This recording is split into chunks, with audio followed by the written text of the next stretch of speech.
Hello, Asia, and hello, world. All roads lead to the elections in Bangladesh. Bangladesh interim government head Muhammad Yunus announced on August 5, 2025, that he will write to the Election Commission chief requesting to hold elections before Ramadan in February 2026. He first made pronouncements in December 2024 about holding elections in late 2025 or early 2026. There has been mounting pressure to hold elections as soon as possible. Bangladesh has been under an interim government following the mass uprising in August 2024, which toppled the rule of then Prime Minister Sheikh Hasina. Hasina won a fourth straight term in January 2024 in elections characterized by low voter turnout, political violence, and voter intimidation, which rights groups warned of a path towards a one party system.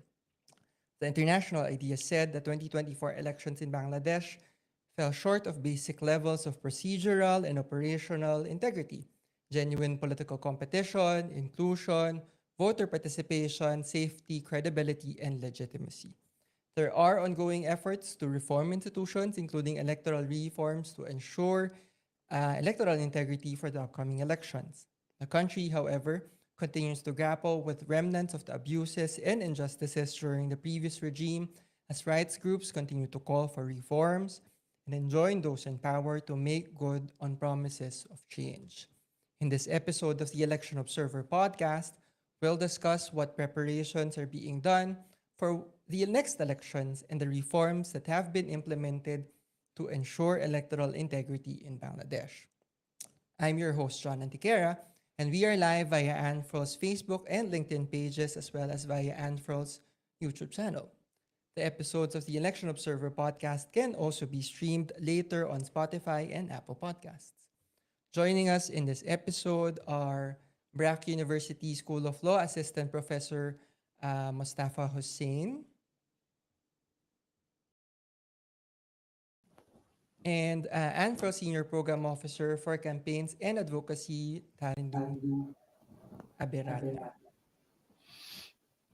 Yes, and we will be joined later by SHUJAN Citizen for Good Governance Secretary Badiul Majumdar. I think he will later join us for this afternoon, but we have Professor Mostafa and Tharindu for now. Hello and welcome to the Election Observer podcast. Hi, thank you for joining and inviting me. Can you try that again, Tharindu? I'm sorry about the audio. Join your podcast again. Can you hear me? I think we have some technical difficulties with this. No. Wait. There. Try again. Yep. Yes. Nice to be here again. Yes, again, welcome Taridu and Professor Mustafa. Just for the context of people watching, Tarindu and I are in the same room. That's why I'm just looking from my side here. But yes, again, welcome to the show. While we wait for Sir Badiul, no, of course, we would proceed with our questions. No? For my first question, I think the clearer pronouncement for the holding of elections in Bangladesh marks what can be considered, although not official, an election period.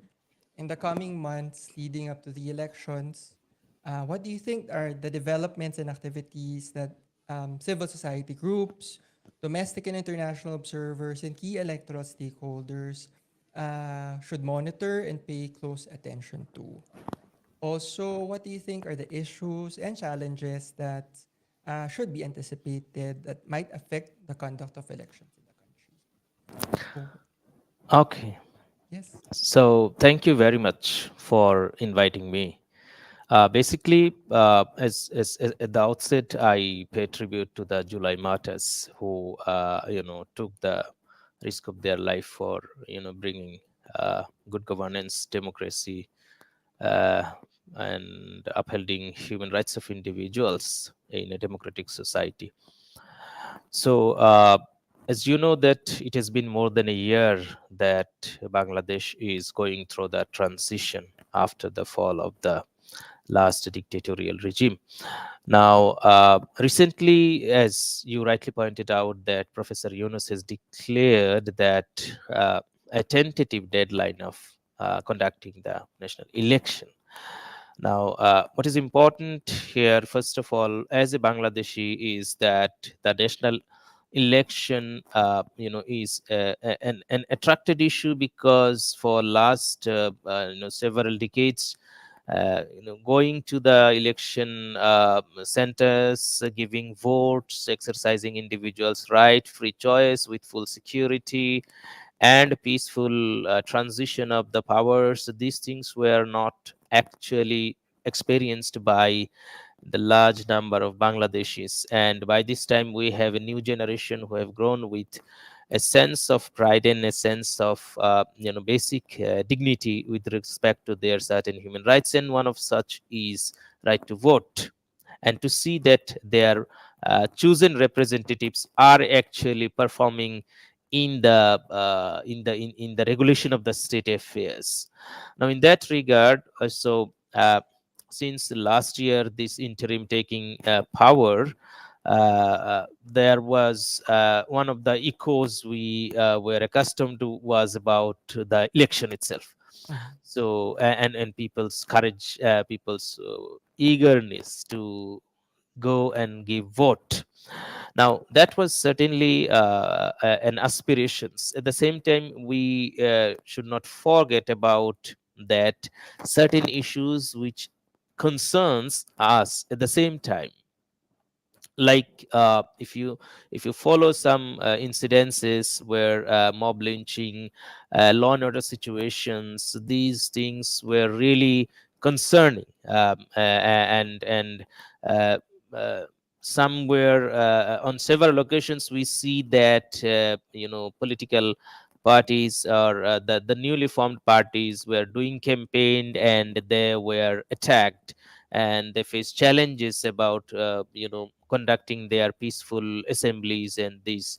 So these issues, I mean, juxtaposing both the aspirations as well as the challenges, it is a very crucial time now for Bangladesh.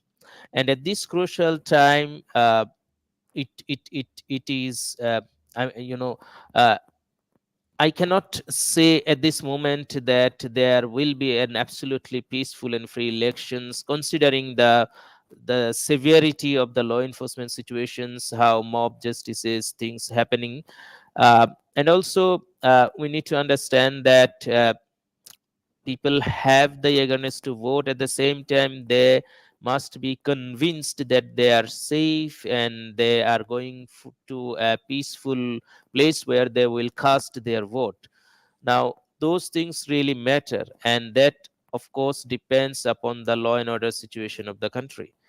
Uh, the way time is passing, well, we see that the election commissions are, circulating several policies and several gadgets. However, what is important is to see whether this, again, the question of law enforcement, how people perceive it, not only how government is projecting it, and the incidents is happening in and around. uh, uh, these issues must be safeguarded at the outset, I would rather say. Okay, thank you for that. Just before we go to Tharindu, I would just like to acknowledge, of course, that the presence of Shujan Citizen for Good Governance Secretary Badiul Majumdar. Sir, thank you for joining us this afternoon. Just to recap, I've asked the first question to our guests. As I've said, the clearer pronouncement for the holding of elections in Bangladesh marks what can be considered, although it's not official, an election period. So my question was, in the coming months leading up to the elections, what developments and activities should civil society groups, domestic and international observers, and key electoral stakeholders monitor and pay attention to? Also, what issues and challenges do you anticipate might affect the conduct of elections in the country? Before we go to you, sir, maybe we can go to my colleague, Tharindu, to answer the question. Yeah, I think earlier the professor talked about the mostly about the violence situation. So that's something that we can anticipate for the next election as well. Because Mhm. if you really look at the history of elections in Bangladesh, in last few elections and even in 90s, this is a pattern that we see potential of violence. I think uh, the election commission and the interim government and then other law enforcement authorities are aware about it, and then we see some preparations, especially the interim government was, I think, a couple of weeks ago, that they also declared that they are going to do some special training for the police, and then will deploy additional security officials Mhm. during the election day. So that is one of the concern, and then the civil society also should look at these aspect of the election, like where the political violence can happen, and then that they also can cooperate with the law enforcement agencies and the authorities to prevent those violence, Mhm. right? So apart from that, there is also a possibility of happening the abuse of government resources. Mhm. That's something also happened in the past in Bangladesh as well. We have seen the previous regime also have used the government resource a lot for their political benefits. Mhm. So after the Awami League activities being banned, and then that we see right now, like the different local politicians are trying to fill that vacuum, so that there is a possibility that uh, the local politicians will abuse the resources during their elections for their different parties agenda, right? So that's something the civil society and the election observer groups also should look at. Apart from that, the participation also one of the aspect. Um, I remember during the last 2024 election, after the election, we were talking to a group of young people about their participation, and then they haven't had any hope, and then none of them have not voted on the during the election day.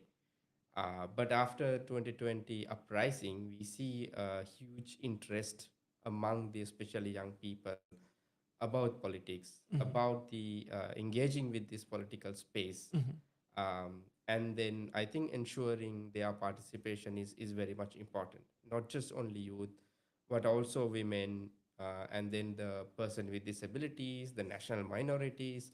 So at the end of the day, they're making sure the participation from all the ends. It's very much important.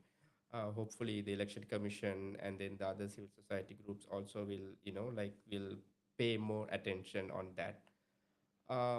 Apart from that, we know these days when it comes to election, like the social media space, the online space, misinformation, and then the gender-based violence in the social media, and then the hate speech are prevalent.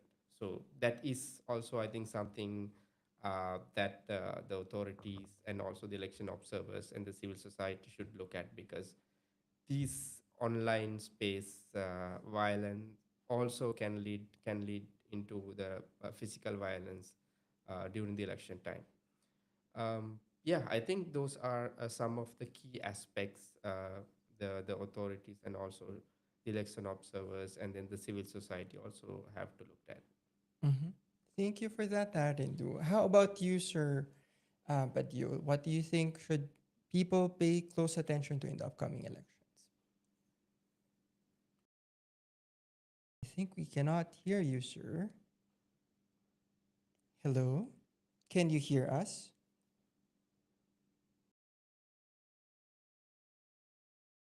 Hello? Um, we still cannot hear you, sir. Sorry. Mm, can you? Hello, sir. We still cannot hear you. I'm sorry about this. Um, yes. So while we wait for Mr. Badiul to address the technical difficulty, we cannot hear the audio from his end, no. Although we can see from the video. We'll try again. Hello, sir. Can you hear us? We still cannot hear you, sir. I'm sorry about this. May I suggest that you first leave the room and then rejoin us? Is that possible?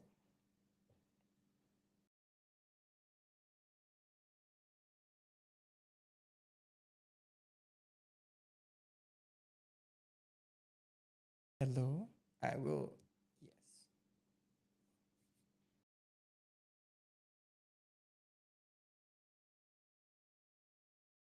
Okay. I guess we can proceed to the next question. First, we'll wait for Mr. Badiul to fix the technical issue from his end. But my next question is the interim government formed commissions that would review and recommend reforms, including for elections.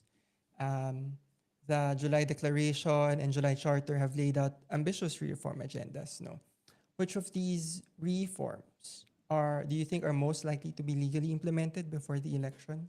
I mean, we have a short period of time before the planned election. So, what do you think are the reforms that can be implemented before that election?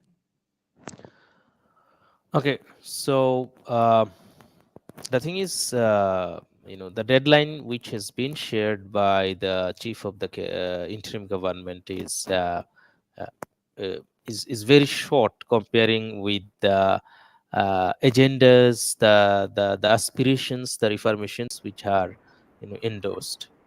So, in my point of view, I'd rather say that in the July declarations, they have made a clear commitment, like to try perpetrators of the atrocities committed during the previous regime, and the tribunal is formed in this regard. So I think partly maybe one or two three. I cannot exactly predict the number, but at least a few judgments will be coming before that, which was in fact an aspirations in the July movement. Another issue was about demanding that the July heroes must be declared as national hero. I'm not sure how far the progress about that, but there should not be any hindrance. On other issues as challenges as per the election commission and reformation commission is concerned, Badiuls are heading the reformation commission, will be able to best tell us about how and what progress have made so far. So I'll stop here. Thank you. Can you hear me now? Yes, we can hear you now, sir. Wow. Yes, Wow. that's great. Okay. Thank you again for Finally. joining us this afternoon. No, Finally. yes, finally. As Professor Mostafa has said, no, you led the commission, the Electoral Reform Commission, that was formed when the interim government was installed after the mass uprising in 2024. So Yeah. I was asking our guests this afternoon, what reform agenda, because I believe the process was that the commissions, the reform commissions that were formed, submitted the reports, and then there was a commission that was formed to consolidate all those recommendations. And that, Consensus Commission. Yeah. yes, this commission consulted with key electoral stakeholders, particularly political parties, to agree on reforms. So you have submitted your reform recommendations for elections, and the consolidation is still ongoing, I guess, and it is reflected in the July Charter and July Declaration. So the question is, what reforms do you think are most likely to be legally implemented before the elections? That's the not only $1 million question, but also $1 billion question. And in fact, my fellow panelists talked about some of the challenges that we are facing or will be facing leading to the election. But the biggest challenge we are facing is about reform and how they will be implemented. and what are the legal bindings of those reform agenda that is included now in a draft national charter, July national charter. Okay, and that's the issue. What happened was that the government formed 11 commissions. First, they formed 6 commissions: Constitutional Reform Commission, Electoral Reform Commission, then the bureaucracy, the bureaucratic reform, and the police and law. The other is corruption. So 6. So after these 6 commissions submitted their report, the government formed the Consensus Commission, headed by Chief Advisor himself. And 6 of the commission heads of these 6 commissions became the member of the Consensus Commission. So it's a 7-member Consensus Commission, and I'm one of those. And it's headed by our Chief Advisor. And we took 166 reform proposals from 6 commissions. I named those. And we sent those to political parties and received their feedback, whether they agree or don't agree. Then, based on that feedback, we sat with over 30 political parties individually. Some political parties 3 days, some political parties 2 days, at least 1 day. That was the second round. And third round, we sat with all political parties, and this was a historic event. Never ever in Bangladesh's history, all political parties came together and deliberated on some of the major issues of reform, and came up with the consensus on over 80 reform proposals, and 20 of those could be viewed as fundamental reforms. Some of the fundamental reforms had dissent from the biggest political party and some of its cohorts. And so we have a draft national charter, draft July national charter. But now the issue is, and the political parties were ready to sign, but some political parties raised the issue that what is the compulsion?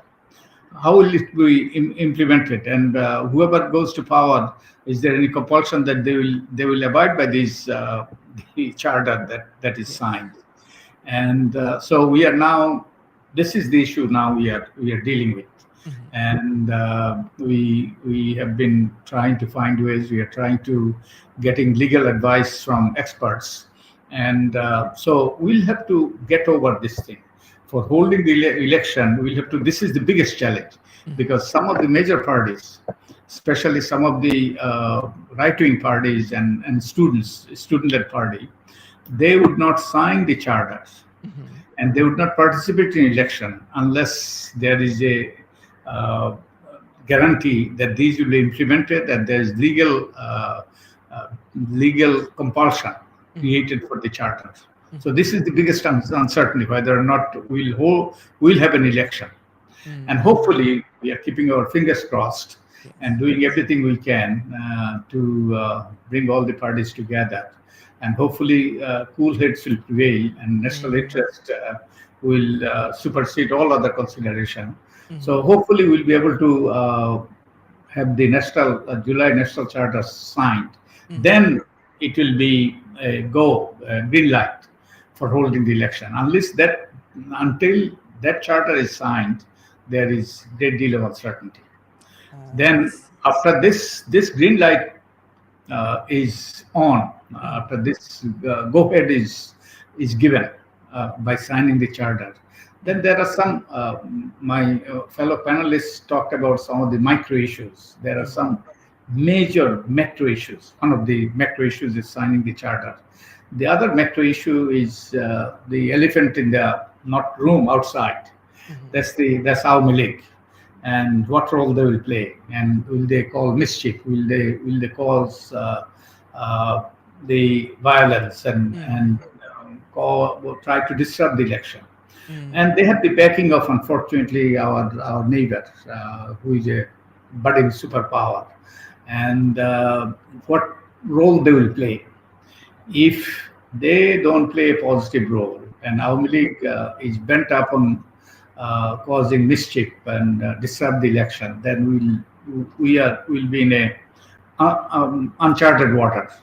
And the other major issue is without Awami League in the field, we have one dominant party, and dominant party has the muscle powers.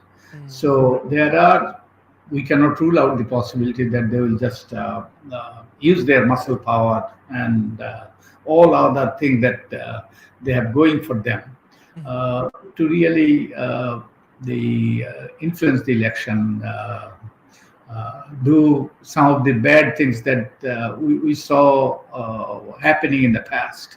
So that's another big challenge, and the role of the dominant party. And then along with the dominant party, there are the Islamists, two of the Islamist parties. They came together, Jamaat Islam and Islamic Andolan. They have street power. So if they want to fight with the dominant party, BNP, they could. These people are a lot more determined than the BNP activists who may be involved in the violence.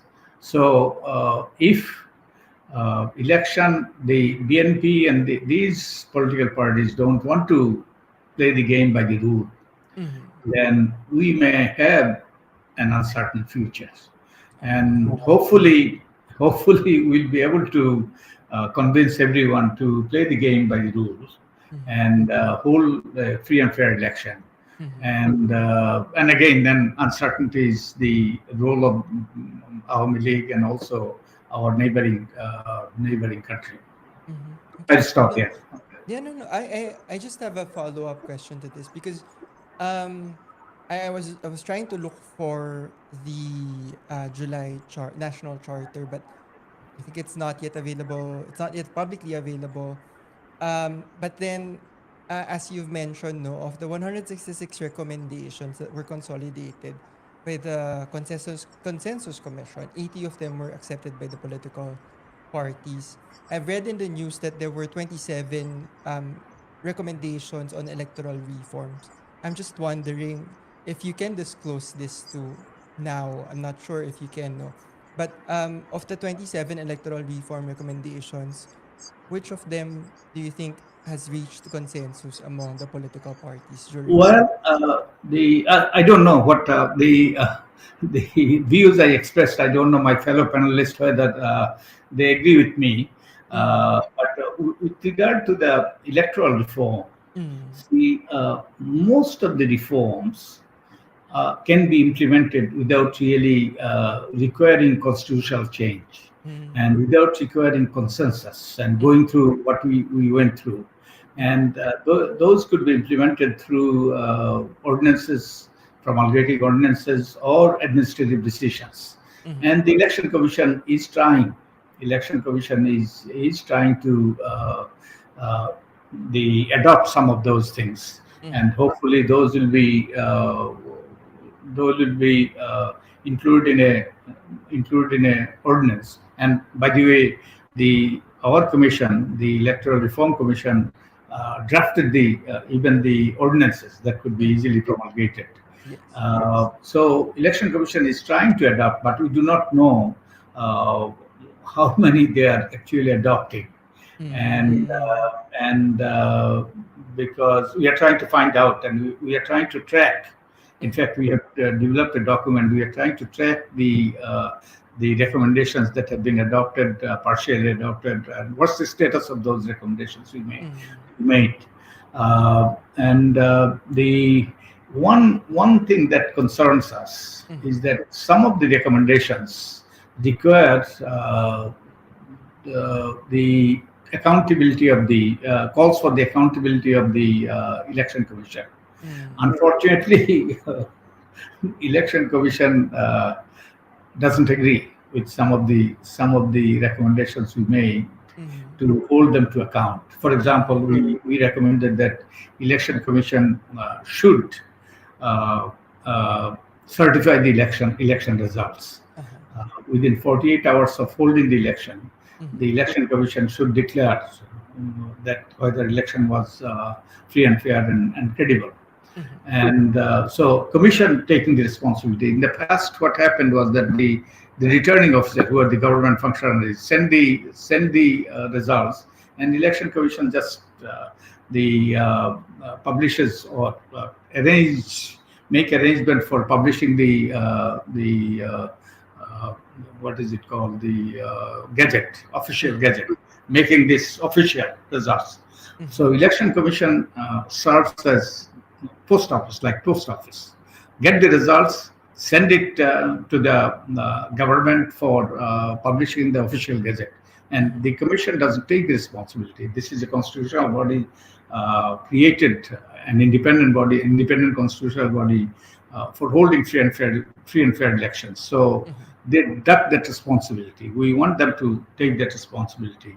And my experience is that, and our commission members' experience has been that if the previous commissions had to certify the election results, and they would think twice, 3 times, 10 times before they would make the announcement and send those for publishing the results in the official gazettes. So this is one thing we are getting pushback from Election Commission. Another thing we are getting pushback is that, you see, last 3 elections, and I'm pretty sure my fellow panelists will agree, were the stolen elections. Some are midnight elections, some are one-sided elections. They are not acceptable election, credible election.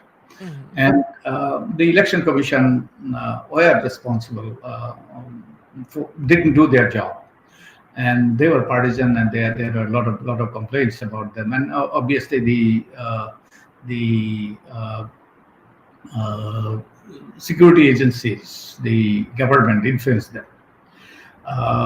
So if they would have, going back to the previous issue, if they had to take the responsibility, then they would probably, some of them will not even go through this experience, will not allow the election to happen if they had to take responsibility. Now, another proposal we made that if the Election Commission is out of office, and if they're in office and there are allegations against them, then the president can ask the Supreme Court to constitute the Supreme Judicial Council to investigate and to remove them from office, take action against them.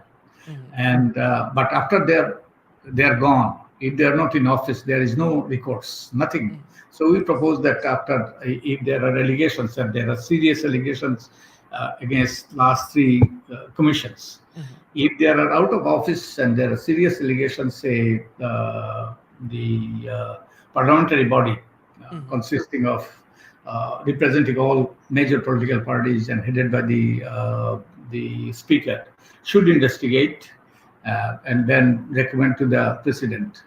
And unfortunately, the Election Commission again doesn't agree with those, and they don't want to be held to account.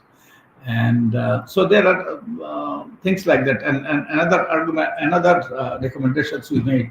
See, one of the constitutional requirement of the Election Commission is one of the 4 responsibilities is to delimit the constitution, delimit the constituencies.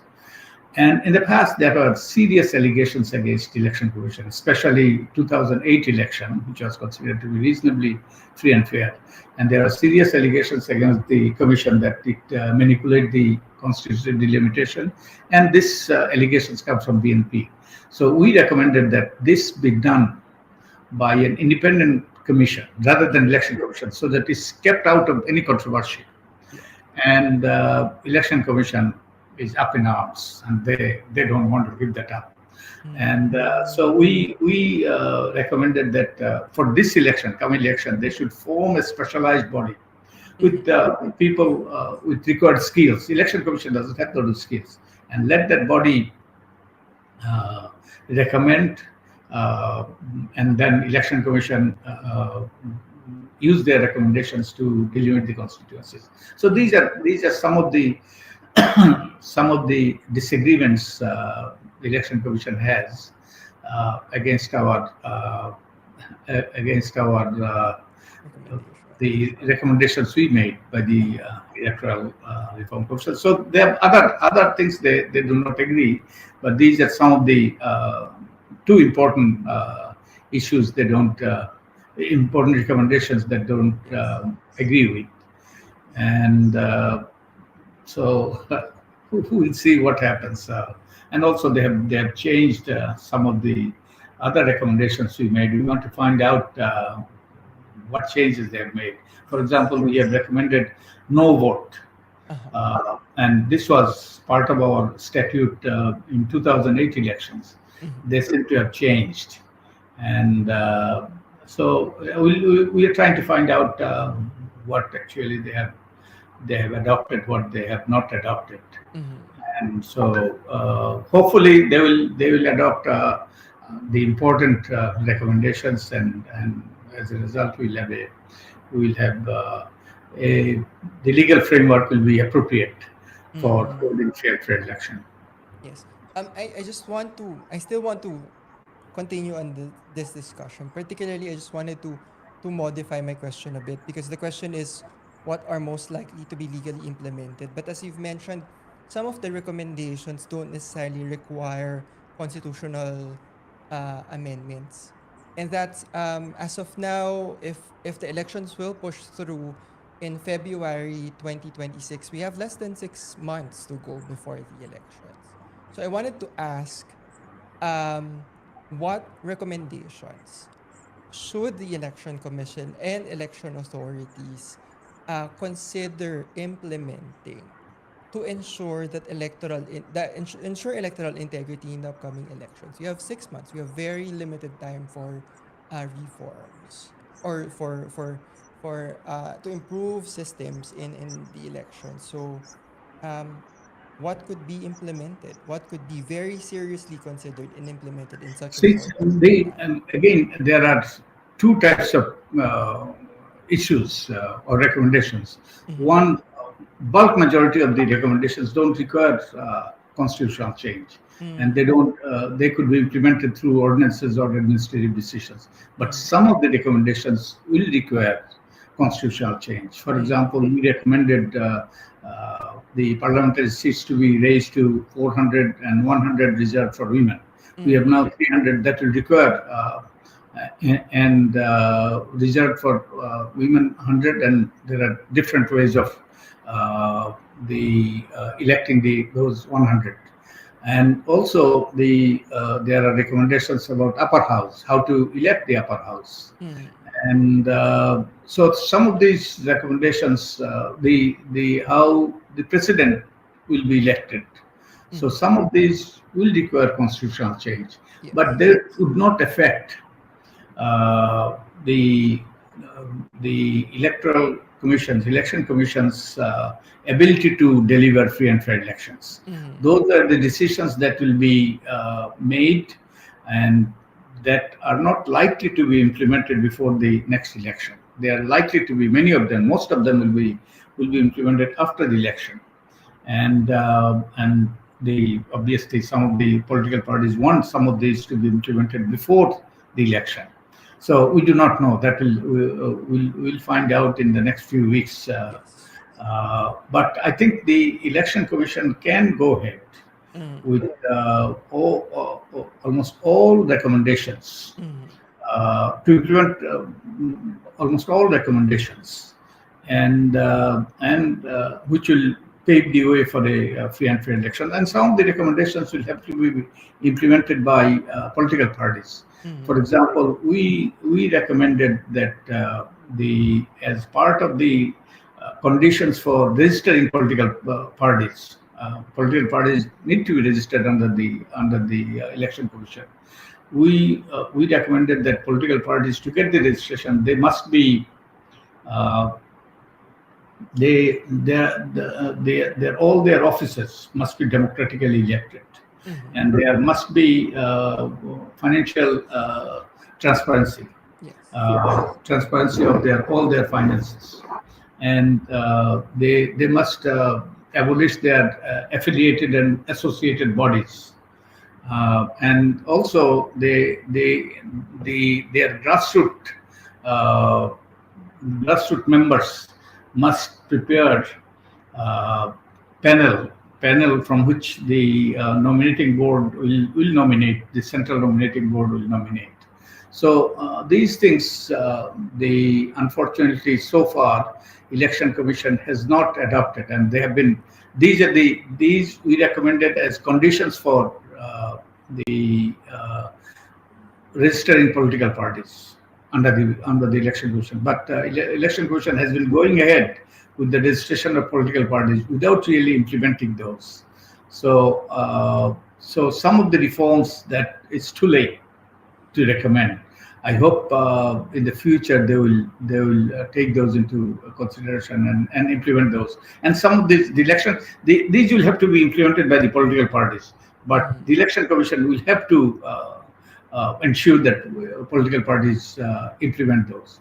I'm sorry, I'm monopolizing the time, and It's my fellow okay, sir. panelists. And, How yeah. about you, Tharindu? What do you think is, because you have like it can be considered like a short term or long term. The long term, of course, is would take time, 6 months before the elections. What could be prioritized at this point?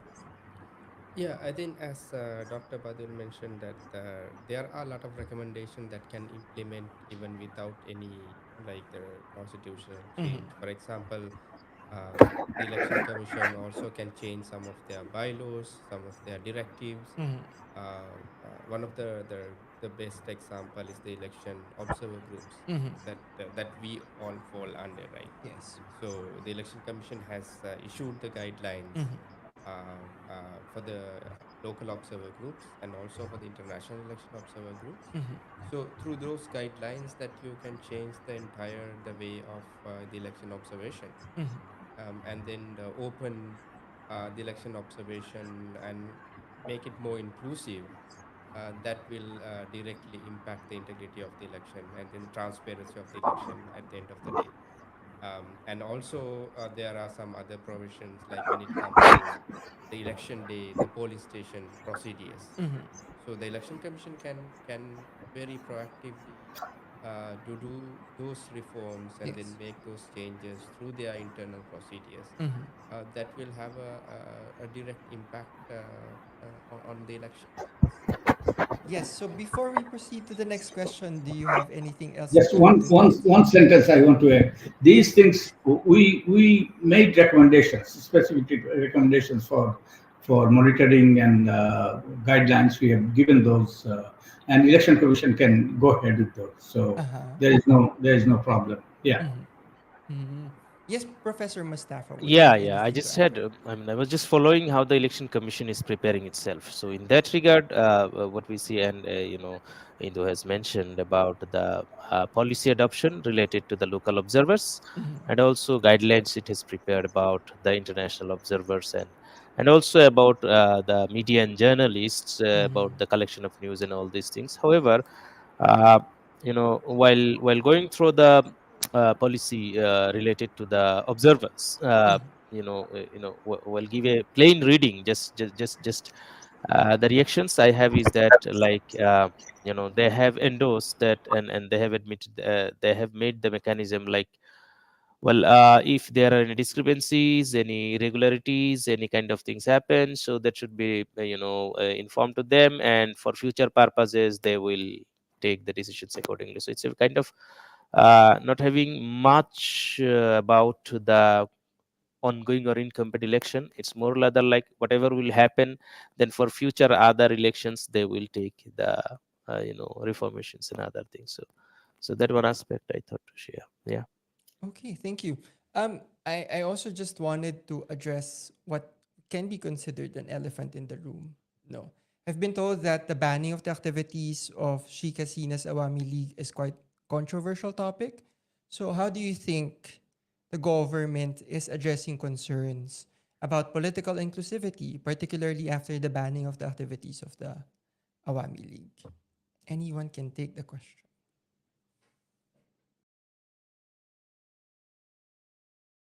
Professor Sir, I think you are muted again.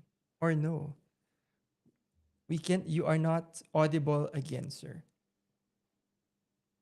Although you are not muted. Can we again ask for some assistance from the end of Sir Badiul because the audio is not audible. We cannot hear you, sir.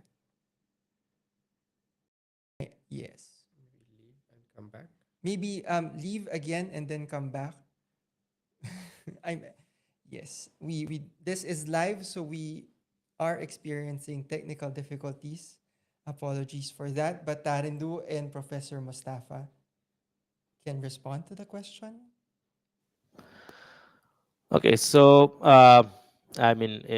one aspect is that the banning of Awami League, because after the 5th July, students had and most people had huge pressure about what would be the future of Awami League.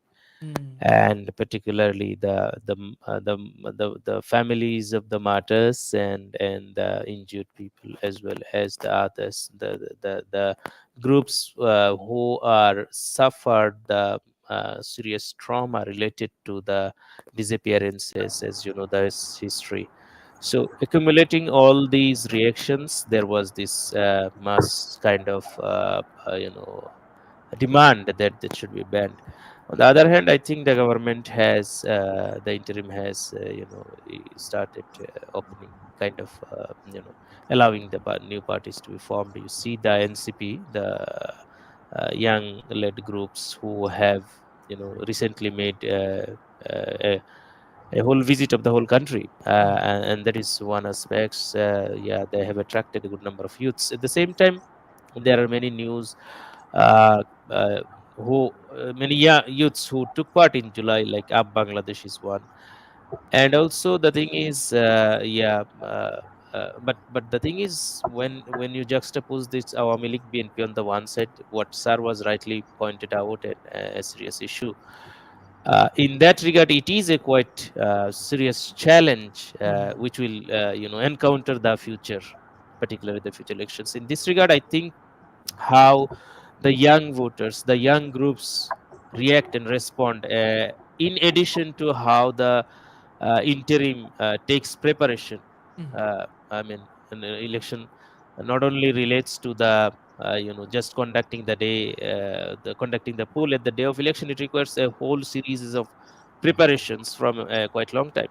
So in that regard, I think it is going to encounter a serious challenge. Absolutely, yeah. Tharindu Can you hear me now? yes, we can hear you now. Okay. So you want me to go now? Yes, please go ahead. Okay.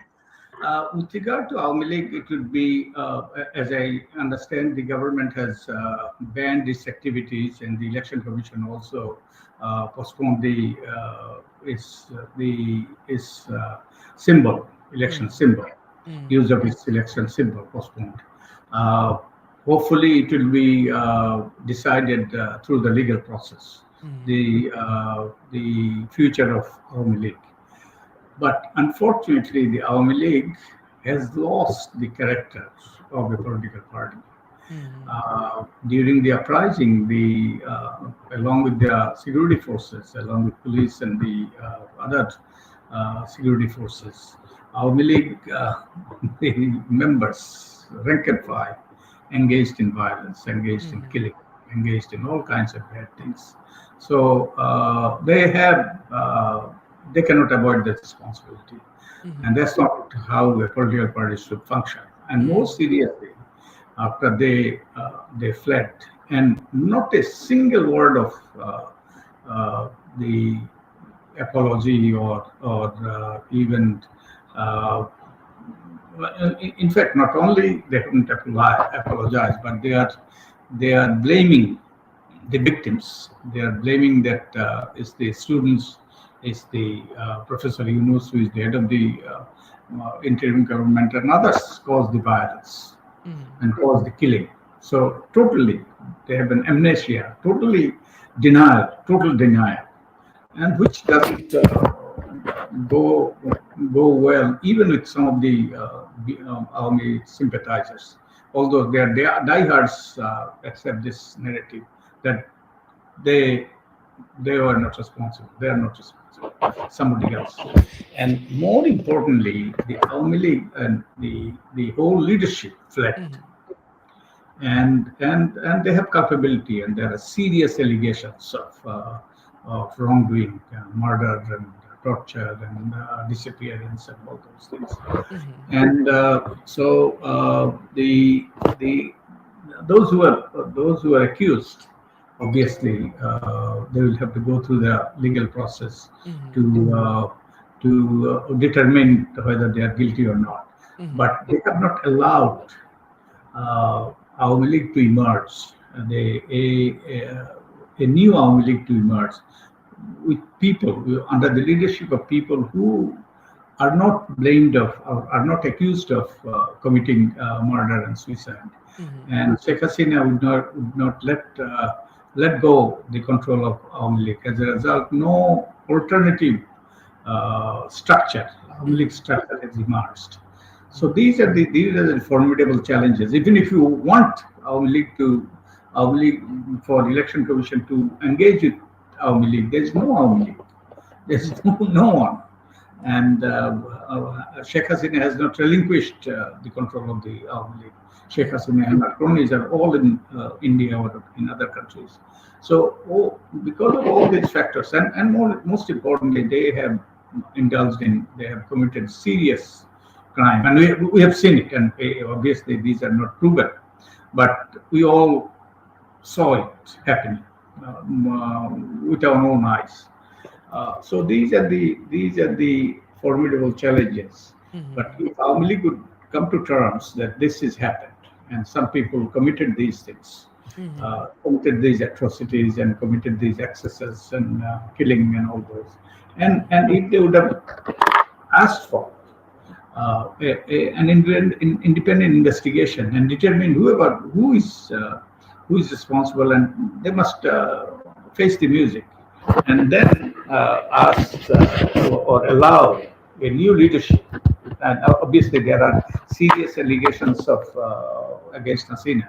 Mhm. Our police chief, who was part of the killing machine, is testifying against her, and there are documented evidence, and also, as you know, UN, there was UN fact-finding mission, and they also vouched for these atrocities and caused by Hasina and her cronies. So there is, to put it succinctly, there is no Awami League that Mhm. could really participate. But having said that, the Awami League voters would not be prevented. I don't think there is any effort to prevent them from voting. But the Awami Leaguers to stand in the election, to file their nomination papers, they will have to be a visible Awami League and claiming for the symbol, party symbol, and they could go to the court for that. Mhm. And they haven't done any of those. They are not. Sheikh Hasina is not relinquishing the control of control of Mhm. Awami League. So there is no Awami League to deal with. Okay. Let's move on to my next question, which is, of course, the role of the youth in elections. No, the youth obviously played a prominent role in the 2024 uprising. To some extent, the developments in the country have given rise to renewed interest in engaging in the democratic process. Student activists who played a key role in the uprising have formed the National Citizens Party. What measures are being taken to engage the youth and first-time voters for the upcoming elections? Maybe Tharindu, we can start with you. Yeah.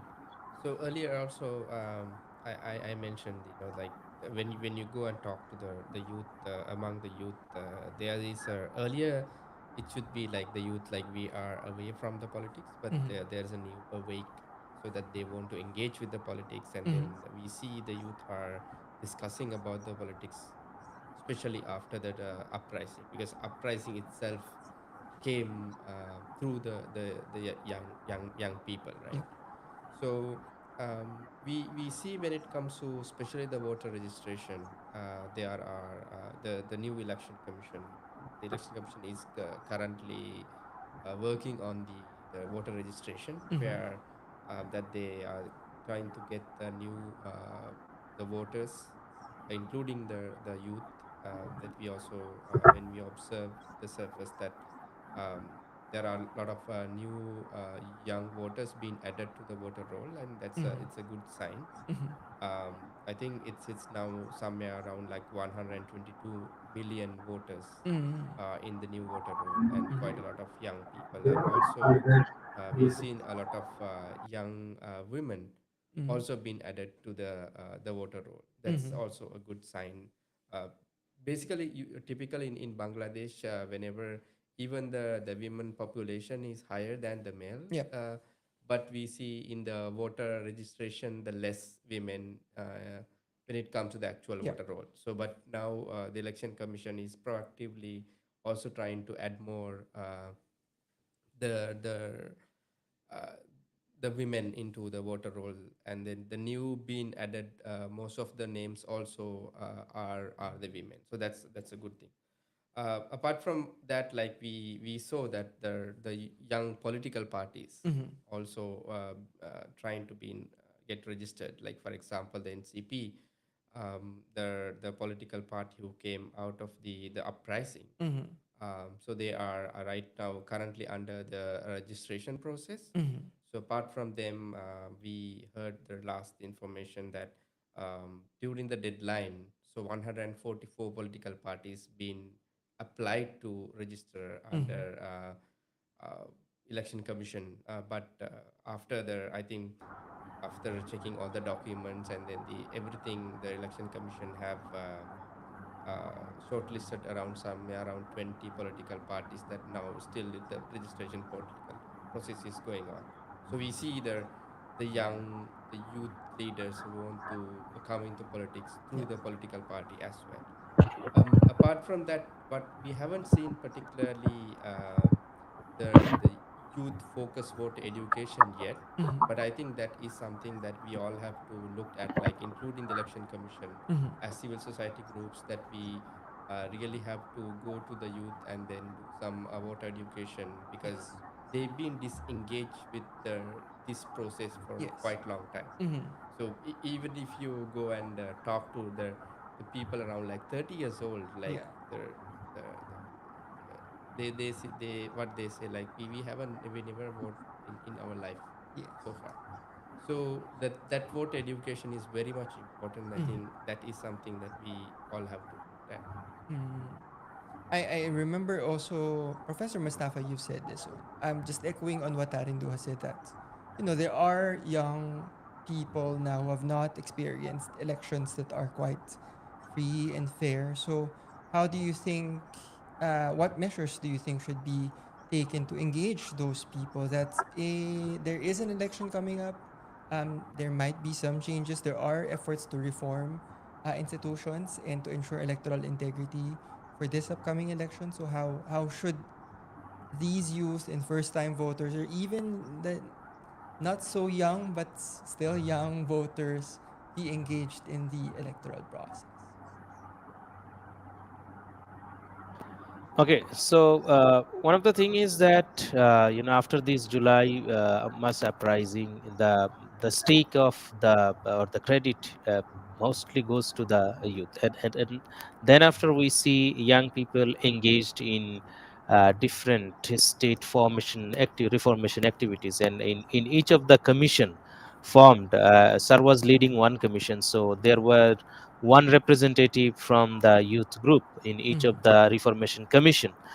I was working with ACC, so there also there was a student representative, and they were actually focusing on what is their views and perceptions. And we took many FGDs where we involved these young groups, students from different universities, and all of them have this common kind of perception that they have brought the changes, and now they would like to see that they are enjoying the benefit, Mm-hmm. like going. voting, participation in nation building. That is a very important aspect when I talk to my students in the university as well. They have the same kind of perception. And one of the important issue was about the migrant workers, and most of them are young. So for some time I was living in Malaysia, and while interacting with them, what I have noticed is they have a strong kind of eagerness in terms of engaging in participation in the elections and nation building process as well. So how those groups who are abroad, the election commission is going to address about them is one of the pressing issue as well. Now we have this NCP, as Indu was mentioning about their continuation, and many other parties coming in. So what we would like to see that again, this is also very important, that if the this whole number of youths actively participates in the upcoming election, certainly we will have a we will have a greater ranges of what we will witness is free and fair election. We will have a greater ranges of contribution from them to this process, because there may be political parties who are currently leading and dominating in local areas, but when the youths will be in the field, that will have a tremendous impact, because they have done something which will create an impact upon those locally influencing different political parties. And for that, I think election commission has a greater and bigger role to play, particularly how to engage these youth groups. Unless they are, if they are reluctant to participate, that will bring again another disaster. So it's important that these state institutions, particularly the election commissions, how it is stratifying its strategy in terms of engaging the youth, and that depends mostly. So this is where I'll stop. Thank Okay. you. Yes, sir. Badiul, do you have Yeah. anything to add to that? Yes. We see Bangladesh has a history of the high the turnout rate, and when we good old days before the 15 years ago, that was I think during the ninth parliament election, which was held in 2008, we had 87% turnout rate, and we had similar turnout rate when elections were held under the caretaker government, neutral caretaker government. So if all the stakeholders play their role, appropriate role. For example, election commission plays their role in a neutral manner, and if the government, meaning the bureaucracy and the law enforcement agencies, they also play their role to create a level playing field and in a neutral, effective manner. And if the political parties also and their nominated candidates also don't try to cause mischief and cause violence, and one of the biggest challenge we face is what is called nomination trade, buying nominations and buying votes, and that has been widespread in Bangladesh. So if political parties behave, and then the media plays their role, appropriate role, and the civil society. Civil society has not really been able to play an effective role because the autocratic, different type of. See, some of us, and I've been a vocal member of the civil society, and we are under severe constraint, and there are attacks in my home, and we are not allowed to work. We are not allowed to get any money and to carry out our activities. So civil society will have to play a role and watchdog role. So if the other stakeholders, particularly government, election commission, and political parties play their role appropriately, then the civil society will be able to play its role. And then I don't think the turnout rate we'll have to worry about. And the one issue that must be addressed is issue of gender gap in our in our electoral roll. The see in 2000 before 2008 election, uh, we had 1.4 million more women in our electoral roll than men. Mm-hmm. But now, unfortunately, the men outnumber women. Although our number of women in our population is marginally higher than men, Mm-hmm. and also many of the men are working outside. So the number of women in the electoral roll should be higher than number of men. So that's it. Although election commission claims that in the last during recent time they have increased the enrollment of women in the electoral roll. So underemployment under the enrollment of women has been a problem, and I hope they will address that. And also one other thing that I forgot to mention before. Another thing, election commission is. Has been we got a pushback with regard to the control of the NID. Election Commission has been controlling it, and there are serious issues of corruption, serious the complaints of harassment of the people, Mm-hmm. and we recommended that this be managed by an independent authority, but Election Commission is not willing to let it go, and Election Commission doesn't have the skills. See, in the future, the birth registration will go into this process, and basically part of this the this should the there should be an authority who should be able to handle all of these things. Will have the skills and independence, Mm-hmm. and so election commission is not willing to let it go, and they want to control it. And the other issue that my fellow panelists appropriately mentioned, the expat voters, Mm-hmm. and that's a big issue. We have a million and a half to 2 million people working outside, and they need to be given the right to franchise, Mm-hmm. and this is a big challenge, and they played a big role in dismissing and getting rid of Hasina, the Mm-hmm. old regime, and they have played a big role in making this government financially stable, Yes. and they are called remittance fighters. Mm-hmm. Okay. And so they should be given allowed to vote. And this is challenging. This is tricky. Mm-hmm. I hope election commission is able to do that. Yeah. Mm-hmm. Okay. Next is, of course, as you've mentioned, as our guests today have mentioned earlier, Bangladesh has had a history of election-related violence. Prior to the 2024 elections, Human Rights Watch said in a statement that almost 10,000 opposition activists have been arrested since a planned rally by the main opposition on October 28th. At least 16 people have been killed during ongoing violence, and including two police officers, and over 5,500 people have been injured. And this was just prior to the 2024 elections. No? So my next question is, how is the government addressing the security environment, especially in preventing violence from extremist groups or politically motivated mobs? Election security. Okay, go ahead. My uh, Yeah, my I, young I think one colleagues of and the your issue that we panelists.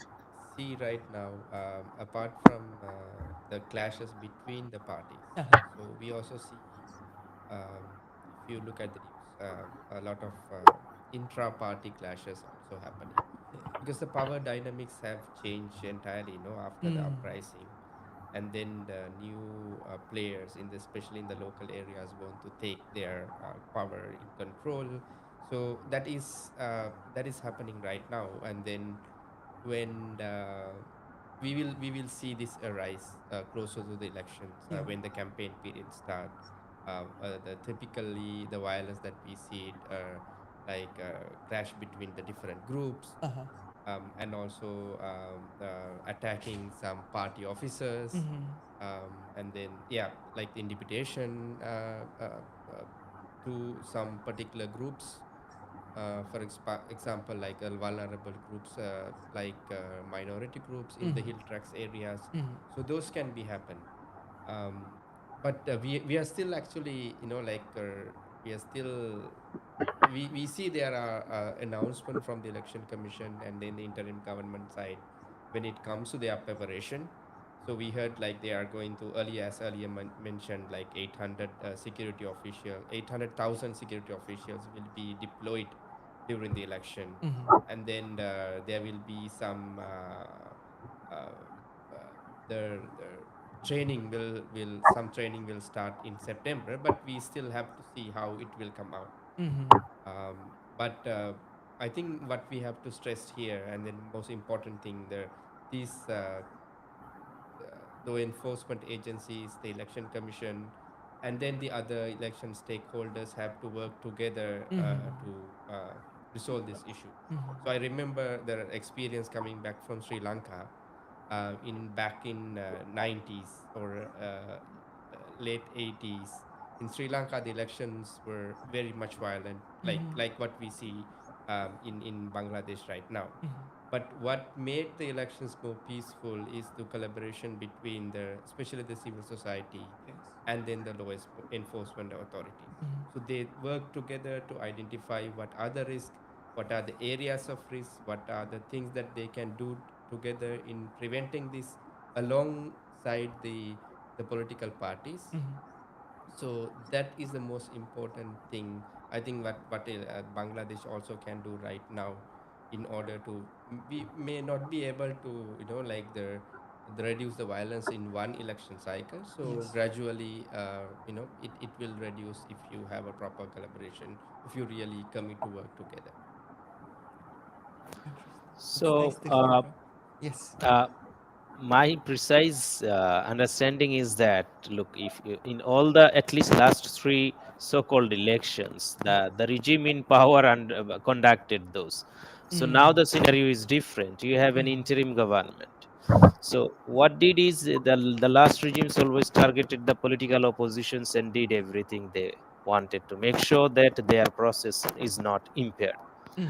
Now, what happens is now the interim is, I mean, doesn't have any political background or doesn't have any nexus with any group. So from its idealistic point of view, it stands as a neutral.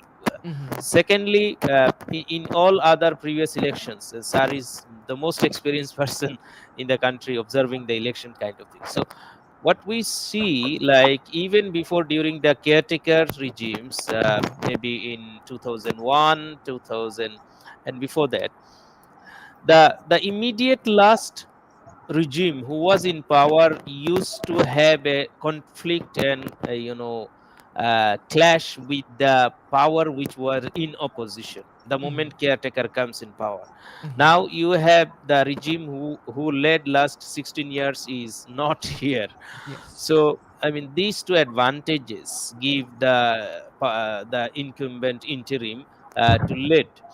However, as I mean, the panelists were also highlighting that you have a good number, you have a substantial number of Awami League voters, and how do they decide is one issue. I think for the election commission, it's also important that uh, uh, you know keeping certain hot zones where mostly fight goes on, and there are Yes. certain districts where we see the clashes are frequently more. Now that has to be spotted out properly, Mhm. and law enforcement agencies, there are situations where we see them engaged in corruptions and others. I mean, there is a saying in Bangladesh now that certain parties are prospectively coming to power. So one Mhm. has to be cautious about whether law enforcement agency at the local level is going to be aligning with those powers. That's a very Mhm. important aspect, I think, should be keeping in mind. I think with all these things, maybe uh, things should be. I mean, these things should be addressed and concerned. Yeah. Thank you. Well, you have time Yes, to. please go ahead. Okay. The one of the formidable challenge we have is that after the Sheikh Hasina regime collapsed, Mm. the whole security forces collapsed, especially police, and all the police senior police officials fled the country. And some of them are in jail, including the police chief, who is now has become testifying against Sheikh Hasina and her cabinet members. So the whole security apparatus, especially police, has broken down, and many of the even sepoys, the ordinary police constables, also fled. So it has not been easy to rebuild the police force, and it has been a formidable challenge, and the government is now going to recruit several thousand new policemen and trying to make it a functional and effective force, and which is the I think the weakest. Somebody is calling me. Just a minute. Which is the weakest, which is a formidable challenge. The other thing is that, with regard to violence, there may be inter-party violence, but there may be serious inter-party violence between BNP, which is the largest political party, and Jamaat and Islamic Andolan, who have state power. And if there is to be violence, there could be serious violence. But then again, it can be mad strategy. Remember, in the nuclear club race, the mutual assured destruction. So if they fight with each other, no one will really be winner. So that may be that might prevent the possible violence, inter-party violence between BNP and others. But then there may be serious inter-party violence within BNP, because BNP has many candidates, and in our country, becoming an MP is people will go to any extent to become MPs. And they will spend money, they will use muscle, or they will use everything. And in every constituency, only one person could be nominated. So there may be a dozen other people who are aspiring to be nominated. So there may be serious violence within the BNP rank, the inter-party, and also BNP is made another declaration that they will have a sort of a united government. So they will most likely nominate candidates from other parties, small fringe parties, and they do not really have huge support in their constituencies. And if they are nominated, and the BNP leaders who have been aspiring to become MPs are not nominated, and they could become independent candidates, and they could just drive the fringe party candidates who have been nominated by BNP. They may not be even allowed to carry out their campaign. And it happened to one Nurulok Nuru. He was allowed. BNP the issued or I think they told their party supporters to allow Nurulok Nuru and few other people to carry out their campaign, carry out their political activities. But Nuru, he was a student hero during the quota reform movement, and which led to the July uprising. And so he was beaten up, and these people were driven out of their constituency. So there could be serious inter-party violence, that violence between BNP, the BNP candidates who became independent candidates, Mm-hmm. and they may become violent against the BNP nominated candidates who do not belong to BNP but to other fringe parties, and they built alliance with BNP. So Mm-hmm. we cannot rule out the possibility of violence, Yes. especially intra-party violence. Yes. Yes. Of course. We hope that it would be a peaceful election as well. No, we're We hope down to so our too. yes. We are We're keeping down our to fingers crossed. let's hope for the best. No, we're down Yeah. to our last two questions. So I know we promised a 1 hour episode and we have gone past that, but please bear with us. Just two more questions. My next question, second to the last question, is of course the podcast is named the Election Observer, and we cannot not discuss about election observation. So, as you've also mentioned here already, civil society organizations, the media, and other key electoral stakeholders play crucial roles in ensuring electoral integrity. I understand from my discussion with my colleague earlier that the registration for local election observers has been done is already finished, but would you assess like the current accreditation process for domestic and hopefully the future accreditation of international observers in Bangladesh, and how can the accreditation process better ensure access for observers from marginalized groups and regions outside of Dhaka? Who would like to go first? Okay, if no one else is going, I'll go first. See, in the past, during Awami regime, they didn't allow local or international observers. Uh-huh. 2008 was the last time there were real credible international observers, and during the Mm-hmm. last three elections, there is no, and in fact, international observers were not even interested in some elections because they are Mm-hmm. one-sided elections. Mm-hmm. And so there are no credible international observation during the last three elections. And local observation was carried out by basically EWG, Election Working Group, and uh, which is a coalition of the civil society organizations, some belonging to AUMI camp, some belonging to BMP camp. Mm-hmm. And as a result, we decided not to join SHUJAN. I had I have been the secretary for SHUJAN, Citizens for Good Governance, Mm-hmm. and we observed the electoral process. Election not a one day thing. Electoral process rather than election day. If the process is not right, the observing on the election day is counterproductive. May not make much sense. So we have been doing that, and EWG, which has been doing this observation, Mm-hmm.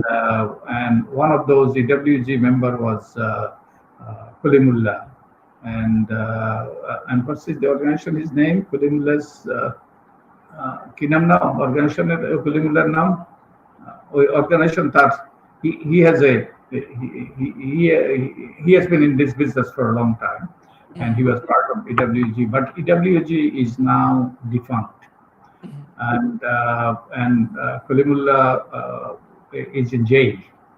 He's a Dhaka University professor. Sir ওই যে জাতীয় নির্বাচন পর্যবেক্ষণ যেটা আর কি Anyway, it's a well-known name, and it just escapes me. And so there is no really credible election observation group. Now, Election Commission, as I understand, they invited applications from various organizations, and they submitted their applications. So they will go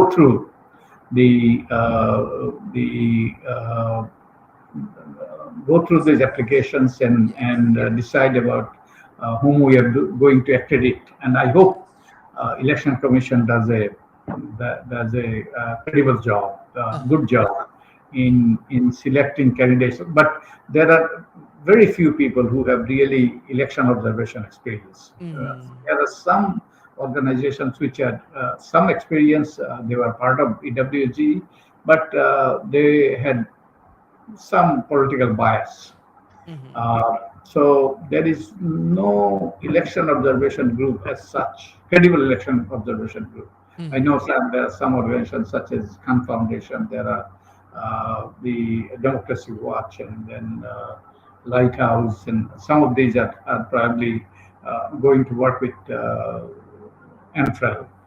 And international organization, international observation, there are some uh, observer groups paying with government's money. So they were tourists basically during the last election. And before that, the some observers came and brought by again partisan people. And one of the observer was so-called observer was Tanya Foster from Canada. She gave an endorsement of the 2018 election, which was a midnight election, which was a sham election. And then later she recanted the statement she made. So it has not, there has not been really credible, both domestic as well as international observation. Mm-hmm. Hopefully, and we are hoping that NFREL will Yes. fill that gap, and also others will do the domestic observation, and Yes. thereby this glare of these observers Mm-hmm. uh, should play a positive role in making the election free and Mm-hmm. fair and violence free. Mm-hmm. Yes. No. Just to move to Tharindu. Aside from answering the question Yeah. about the accreditation process for election observers, I know ANFREL is also engaging in Bangladesh and also conducting election observation related programs. Maybe you can also talk about that when Yeah. you respond to the question. Yeah, yeah.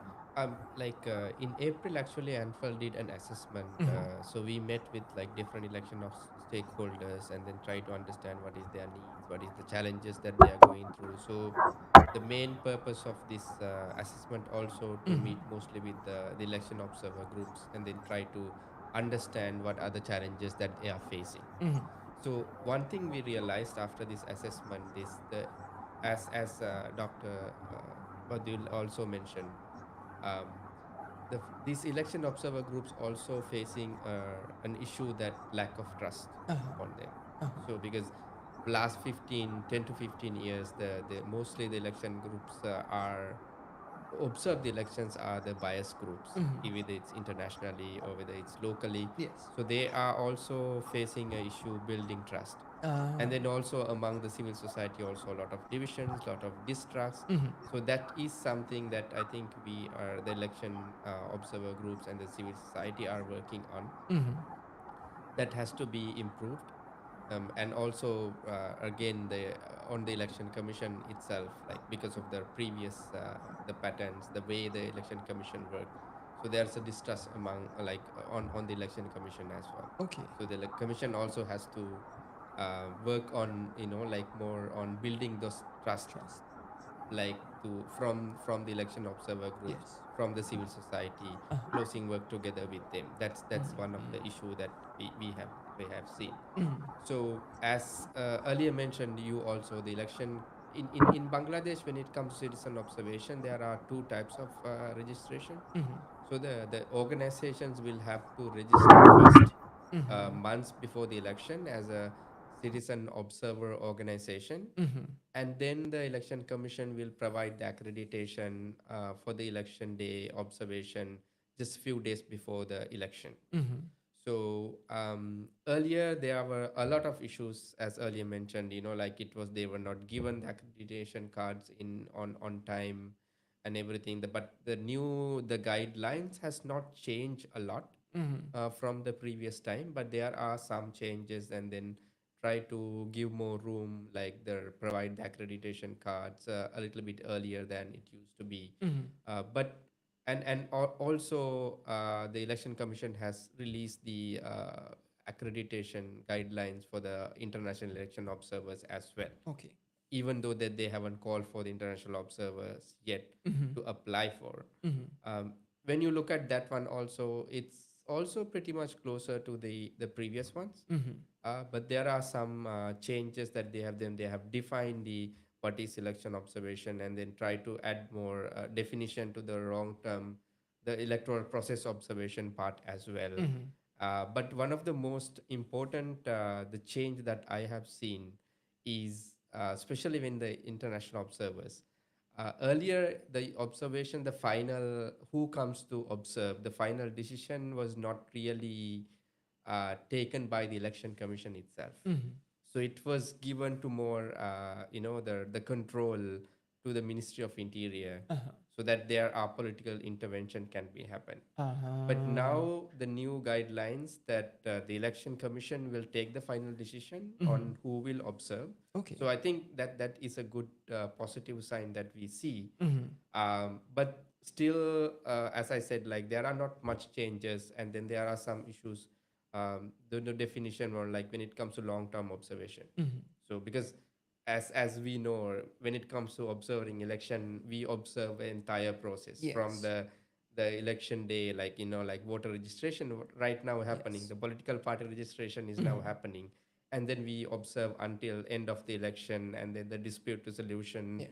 until the next election cycle starts. Yes. So I think that's where the election commission and then the other stakeholders, also authorities, have to really looked at, Mhm. and then provide more room for these citizen observers and Mhm. also for the international observers to look at into the process. I mean, observation is not about we go and try to find the issues, right? Yes. So it's about more providing constructive recommendations, and then Yes. we all work together to make the next cycle better. Yes. So I think it will also maybe take some couple of cycle of the elections. Mhm. This has to be evolved, um, Mm. coming from the crisis period. Yes. Okay. Before we go to the last question, Professor Mustafa, would you have anything to add to that? Well, not really. Just to add that one aspect is I was going through the policy of 2025 for the Uh-huh. local observers. It is only one national election they can observe. So I think Mm-hmm. now the time I mean, concerning the time now we have, so this is a quite neutral time. The interim is in power, so I mean the the least could have been, the duration could have been extended, considering in future if political parties comes into power. And Mm-hmm. again, what Indu was saying, that it may deliver to the home ministry again in future, Mm-hmm. so you never know what will happen. So Mm-hmm. this is one aspect. Another is about the security. Of Mm-hmm. course, this is very important, and access to information. This Mm-hmm. is quite crucial. So balancing those will be fine. Sorry, I have to catch train, so a It's okay. little bit Sorry. early is Apologies appreciated. that we No have problem. extended, Yeah, yeah. I mean, also enjoying the discussion, particularly but from Sir on his experience on these things. but thank you again for joining us this afternoon. I hope we join us again the next time we invite you. Yes. তো সাহেব আপনি কোন কমিশনে ছিলেন?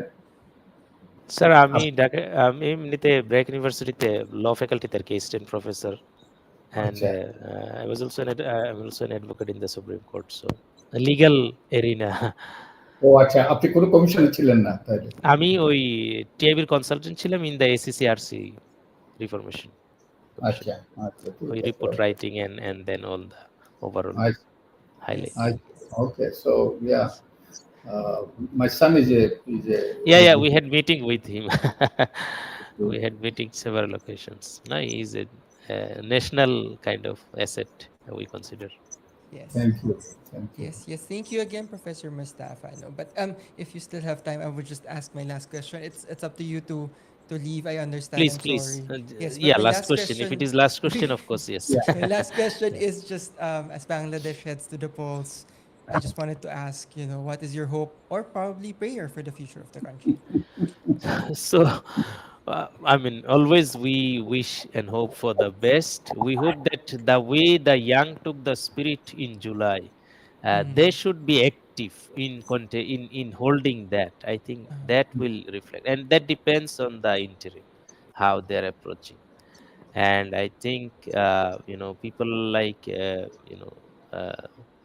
Sir, who had the long experience in developing countries. The problem is the people who are expertise and experience are Mm. not listened by the Mm. state. So this is a Oh, culture. I think yes. we have to come out from that. And people Yes. who have worked throughout their life on those issues, I Mhm. mean, they should be heard about how you should move ahead and take changes positively. That is really important, and that's it from my end. Yeah, Okay. thank you, Thank you so much. Good. Um, thank I, you. I, I, I don't need to give you permission to leave, no, but if you must, please go ahead. I'm sorry again. It took some time, but thank you for your responses. Thank you for joining us this afternoon. Let me just move to Sir Badiul. What is your response? What is your hope and prayer? Nice meeting Professor Mostafa. Bye. Well, we are standing on blood of thousands of some by UN estimate over 1,400 people died, Mm-hmm. and our government documented over 800 people died, Mm-hmm. and thousands were injured. Mm-hmm. So there have been a lot of sacrifices, and Yes. we cannot let this sacrifice go in vain. So we'll have to hold a free and fair election, and which will pave the way for a democratic transition. Mm-hmm. So I myself and people that I work with, including the members of the Consensus Commission, are Mm-hmm. committed to have a free and fair election and leading to a better future, so a new future for Bangladesh. So we are committed and we are doing our best, and hopefully, and also we are trying to engage with the political parties, and hopefully they will play their part, and we'll have a better election, Mm-hmm. and people will be able to vote. And you talked about the young people, and a lot of these young people have not been able to vote, and Mm-hmm. a substantial percentage of our voters are young people. So and hopefully they will all be able to vote, and in a non-violent environment, in a very positive environment, and we'll have a people who get people's support, Mm-hmm. and truly people's will be represented in the electoral results. So that's what we are hoping. Thank you for inviting me to participate in this Yes. yeah, appreciate it. Yes. Thank you for that, sir. Tharindu, you have the last word. Yeah, of course. I think we all hopeful for the free and fair and then the violence-free election. That's we should hope for. But after that, I think was another most important thing is the reform momentum take forward. Because as Dr. Badul also just mentioned, like how many people died, like Yes. during the uprising, Mm-hmm. so many people sacrificed their life, and then after that the interim government, all the reform commissions, and then the consensus commission with the political parties, lot of time, lot of resources, a lot of commitments, they are there, right? So I think whoever comes to power in the next after the election should keep this the reform process should continue. Yes. Then only it's going to be a meaningful time Mm-hmm. that for everything that they have done. Okay. Thank you for that, Tharindu, and thank you again, Sir Badiul, for joining us this afternoon. I would have to remove you from the feed so that I can close the show formally, but thank you for accepting our invitation and for sharing your insights this afternoon. Thank you, John.